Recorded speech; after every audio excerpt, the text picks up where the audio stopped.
चुनाव ख़त्म हो चुकी है। अब आपके सामने सारा का सारा रिजल्टें हैं। बहुत सारी ऐसी बातें आजकल सोशल मीडिया में चल रही है, जिसको देखने और सुनने के बाद मुझे भी अब सोचने पर मजबूर होना पड़ रहा है कि आखिरकार इतनी मेहनत करने से क्या फ़ायदा हो रही है।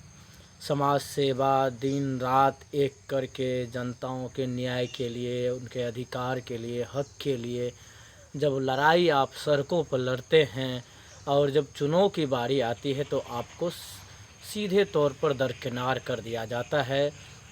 आखिरकार जनता चाहती क्या है? परिवारवाद, दूसरे तरफ करोड़पति, हवाई नेताओं का जलवा चुनाव में देखने के लिए मिल जाता है। बहुत आश्चर्य की बात है लोकतंत्र में, जब हम सभी लोग इस बात से भली भांति वाकिफ़ हैं कि हमें अपना वोट के माध्यम से हमें 5 साल, आगामी 5 साल तक निर्धारित करना है कि हमें कैसा भविष्य चाहिए, हमें किस प्रकार की विकास चाहिए। अब मैंने देखा है सिमरी बख्तियारपुर के इस विधानसभा चुनाव में कि जब विकास के मुद्दे को लेकर जब जनता के बीच कोई जनप्रतिनिधि जाता है तो उनको पूरी तरह से जनता दरकिनार कर दिया जाता है, और वहीं दूसरे तरफ पैसा और जाति और धर्म का सहारा लेकर कोई चुनाव लड़ने जाता है तो उनके साथ जनताओं की अपार समर्थन मिलता है। तो ये बहुत ही अब बिहार की राजनीतिक में स्पष्ट हो चुका है कि मानव सेवा और जनता के हित के लिए लड़ने वाले नेताओं का कहीं कोई जगह है नहीं है। पप्पू यादव जैसे सेवक का हार जाना बिहार के लिए बहुत ही दुर्भाग्यपूर्ण है।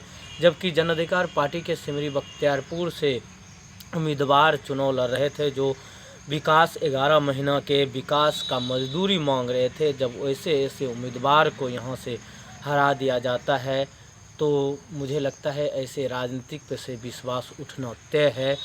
चलिए, जो भी जनता का निर्णय हो उसको हम लोग सहज रूप से स्वीकार करते हैं और इनके निर्णय का हम सम्मान करते हैं। लेकिन अब बिहार नहीं, पूरे देश की राजनीति को युवा भी भली भांति समझना शुरू किया है। जब युवा पूरे जोश, उमंग और उत्साह के साथ सत्ता परिवर्तन की वो बात कर रहे थे, तब उनकी बात को बिहार में बैठी हुई सरकारें ने एक तरफा निर्णय लेके उनकी सपनों को चकनाचूर कर दिया।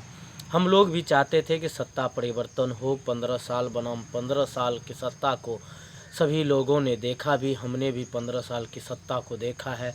इस 15 साल के राज में जो विकास हुई है हम लोग के आँख के सामने है।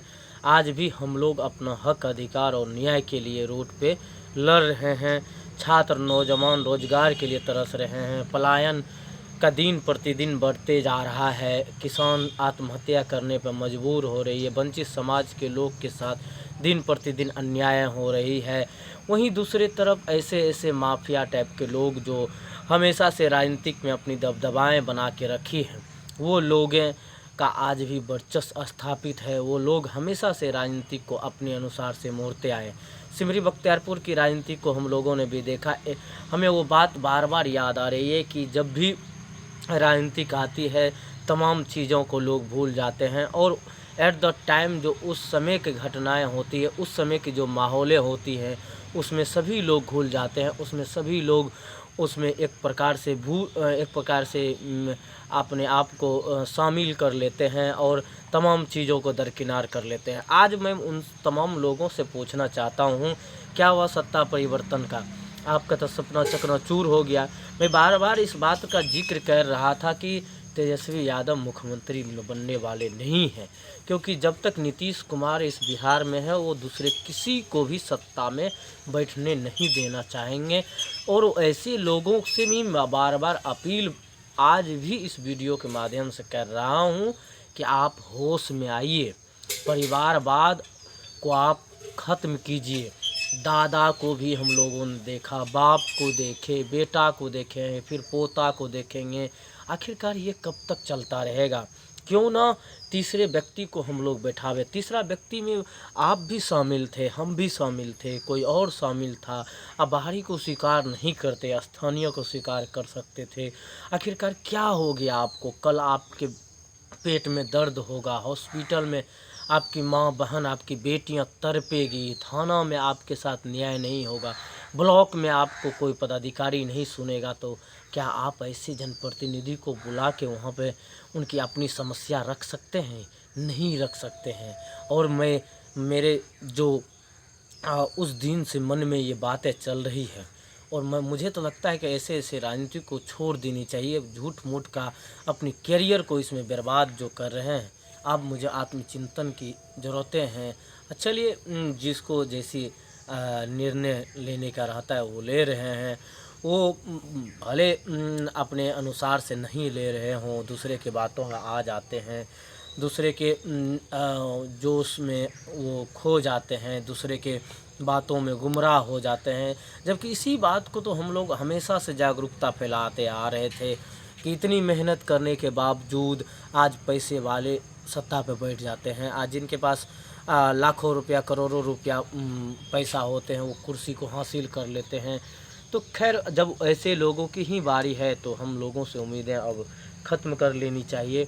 अपने आप को अब बदलाव करने की ज़रूरतें हैं। मैं खुद अपने आप में बदलाव ला रहा हूँ। लोगों को जब देखता हूँ, जब उनकी भाषा को देखता हूँ, जब उनके निर्णय को देखता हूँ, तो आश्चर्य हो जाता है कि आखिरकार राजनीतिक में जो हमारे जैसे यूथ, हमारे जैसा युवा अपना करियर बनाना चाहता है, तो ऐसे लोगों को निराशा हाथ लगती है। ऐसे लोगों को लगता है कि राजनीतिक पूरी तरह से गंदी है। उस पार्टी को हम लोग बदलना चाहते थे, समाज में एक पहल शुरू करना चाहते थे, समाज को जागरूकता फैलाना चाहते थे, लेकिन वो सपना अब मुझे नहीं लगता कि साकार हो पाएगा। क्योंकि आपको भी 3 करोड़ है, 5 करोड़ रुपया है, तो आप विधायक बन सकते हैं, आप एमपी बन सकते हैं, आप मंत्री बन सकते हैं, आप विधान परिषद जा सकते हैं।